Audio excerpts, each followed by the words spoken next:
Welcome back to my channel, the one where Gina cooks, where I combine my love of cooking to my love. What the It's so cold against my body. Let me know how they caramel.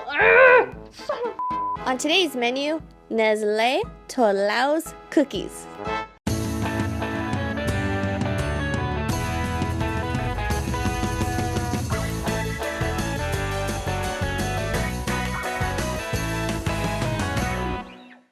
Hi everyone, welcome back to my channel, the one where Gina cooks, where I combine my love of cooking with my love of the television show Friends. So for today's video, I'm going to be cooking something directly out of an episode that's one of my favorites, and I'm sure it's one of your favorites too.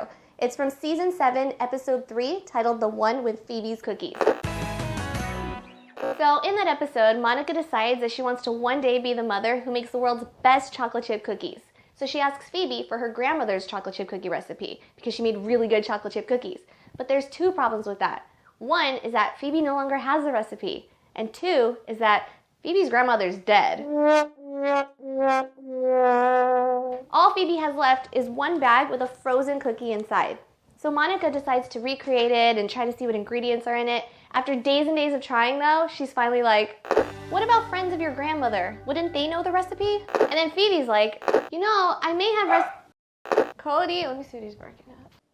Cody, you know, I may have relatives in France who would know. My grandmother says she got the recipe from her grandmother, Nestle Tollhouse.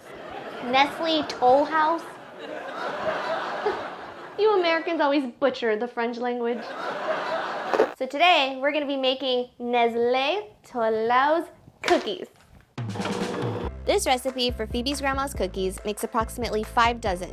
To make them, you're going to need all these ingredients. Look them up yourself. Just kidding, I'll tell you.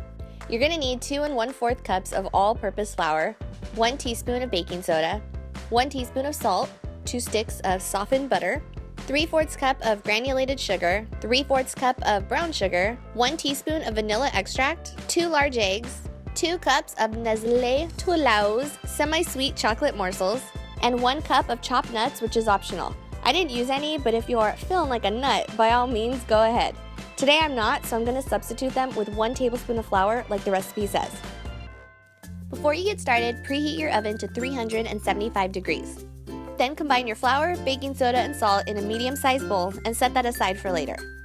Then, using either a mixer, handheld mixer, or your own 2 hands, you're going to mix the brown sugar, butter, granulated sugar, and vanilla extract together in a large bowl until smooth and creamy. I actually over-softened my butter by melting it, so we'll see where that leads us. Next, add the eggs one at a time, mixing really well after each egg is added. Next, you're going to gradually mix in the flour mixture that was prepared earlier.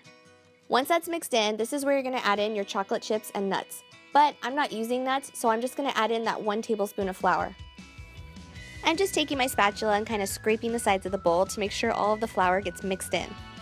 Okay, I'm going to stop here because this looks good to me. Using a large spoon or tablespoon measurer, grab some cookie dough and place it on an ungreased cookie sheet. Although I slightly greased mine because I like to break the rules. Then place your cookies into the oven for 9 to 11 minutes or until golden brown. I baked mine for 10 minutes. Once that timer goes off, let the cookies cool on the baking sheet for about 2 minutes. Then transfer them to a wire rack to finish cooling completely. And once they're cooled, it's time to party! And as Monica would say, who wants cookies hot from the oven? So, Phoebe's cookies are finally ready, and I poured myself a little glass of milk to keep it traditional, cookies and milk. At first glance, I see that they look a little like oatmeal cookies. The texture looks a little off, but let's just go ahead and try them and see what they taste like.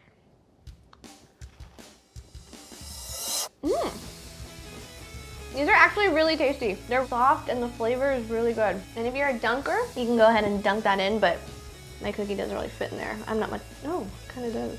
Oh no, it doesn't. I'm not much of a dunker, but you could totally do that if you want to do that. So when I softened the butter, I may have softened it just a little too much, which may have resulted in this different texture of the cookie, which kind of makes it look like an oatmeal cookie. But these are actually really delicious.